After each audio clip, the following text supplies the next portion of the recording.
सा पहले गिरना चाहिए? जल्दी बताओ क्यों पहले गिरना चाहिए आप लोगों के हिसाब से। देखते हैं क्यों, ऐसा क्यों हुआ? क्योंकि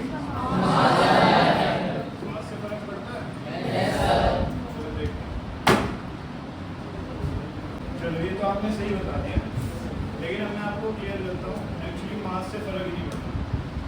चाहे ऑब्जेक्ट हैवी हो चाहे ऑब्जेक्ट लाइटर हो, दोनों को अगर मैं एक साथ ड्रॉप करता हूँ और यहाँ पर वैक्यूम क्रिएट कर देता हूँ, मतलब एयर सारी हटा देता हूँ, पार्टिकल्स सारे हटा देता हूँ, तो इन दैट केस ये बॉक्स और ये पेपर साथ में ही गिरेंगे, एग्जैक्ट साथ में गिरेंगे।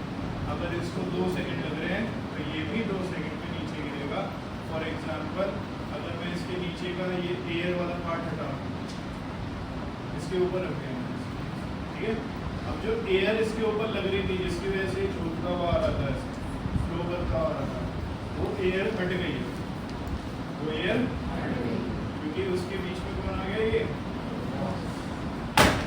दोनों एक साथ गिरे। नोटिस किया? किसी ने नोटिस किया? तो ऐसा क्यों हो रहा है? क्योंकि पहले केस में जब मैंने इसको ड्रॉप किया था तो एयर को ये दबाता हुआ नीचे चला गया, इसके ऊपर इतना फर्क नहीं पड़ा, लेकिन इसके ऊपर बहुत फर्क पड़ा जिसकी वजह से ये फ्लोट करता हुआ नीचे। तो इसके ऊपर रेजिस्टेंस लग रहा था, रुकावट लग रही थी, किसकी? लेकिन क्या एक्सेलरेशन ड्यू टू ग्रेविटी मास के ऊपर डिपेंड होता है? तो मास ऑफ ऑब्जेक्ट के ऊपर डिपेंडेंट ही नहीं है, अभी हमने प्रूव किया।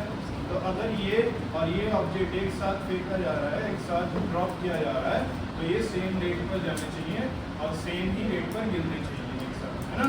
तो वो मैंने आपको बताया, इसके ऊपर एयर का इम्पैक्ट आ रहा था, इस वजह से ये फ्लोट करता हुआ गिरा। अगर एयर ना हो, यहाँ पर वैक्यूम हो, तो ये दोनों सेम रेट पर गिरेंगे और सेम टाइम पर गिरेंगे। ये किसको क्लियर है? और इसी चीज़ को अभी हमने मैथमेटिकली प्रूव किया है। तो अर्थ जो है वो दोनों पर सेम ग्रेविटी लगा रही है, मास से इसका कोई भी मतलब नहीं है। वो तो एयर है बीच में, रुकावट है बीच में, जिसकी वजह से पेपर धीरे धीरे गिर रहा है और ये बॉक्स जो धीरे धीरे गिर रहा है। अगर मैं एयर हटा दूँ, वैक्यूम कर दूँ, तो दोनों चीज़ें एक साथ। Am I clear for everyone? Yes, sir.